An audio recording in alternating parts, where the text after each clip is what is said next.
இமை காண்பாய். ஆண்டு சொல்றார், என் மகனே, ஏதோ ஒரு காரியத்துக்காக நீ ஜெபித்து கொண்டே இருக்கிற, நடக்க மாட்டேங்குதுன்னு நினைக்கிற. ஆனால் நீ விசுவாசிக்கணும். நீ விசுவாசித்தால் தான் என் மகிமை பார்க்க முடியும். நீ விசுவாசித்தால் தான் அற்புதத்தை பார்க்க முடியும்னு ஆண்டவர் சொல்லுகிறார். மகளே, ஏதோ ஒரு காரியம் உன்னை பாதிக்கிறது, நடக்குமா நடக்காதா, எல்லாம் சீரியஸாக போகிறது நீ கலங்குகிறாய். ஆனால் நீ விசுவாசித்தால் தேவனுடைய மகிமை காண்பாய். லாசரு என்கிற ஆண்டவருடைய சிநேகிதன் வியாதிப்பட்ட போது அவனுடைய 2 சகோதரிகள் இயேசுவுக்கு சொல்லி அனுப்பினாங்க.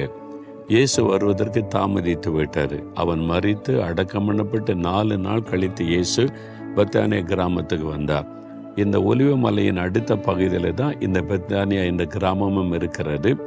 இந்த அற்புதம் நடந்த இடமும் இருக்கிறது.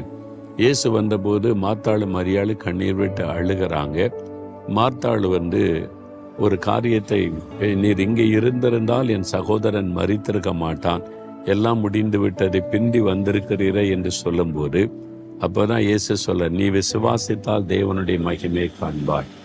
இப்போ ஆண்டவர் சொல்றார், உங்களை பார்த்து, எல்லாம் பிந்திட்டு சீரியஸ் ஆகிட்டு இனி ஒன்றும் பண்ண முடியாது, பிரச்சனை அவ்வளவுதான், இனி சரி பண்ண முடியாதுன்னு நினைக்கிறீங்களா? நீங்கள் விசுவாசித்தால் ஆண்டவர் சரி பண்ணுவார், அற்புதம் செய்வார். முடிந்தது என்று நினைக்கிறதை புதிய ஆரம்பத்தை உண்டாக்குவார். லாசருடைய வாழ்க்கை முடிஞ்சது, 4 நாள் ஆகிப்போச்சு, சரீரம் நாரி போச்சு, இனி அவ்வளவுதான் நினைக்கும் போது இயேசு அவனை திரும்ப உயிர் பெற செய்து புதிய வாழ்க்கை கொடுக்கிறார்.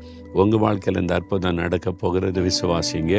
இயேசுவை நான் விசுவாசிக்கிறேன், இதை மறுபடியும் நீ சரிப்படுத்தி நீ ஆசீர்வதிக்க வல்லமை உள்ளவர், சொல்லுங்க, அற்புதத்தை காண்பீங்க.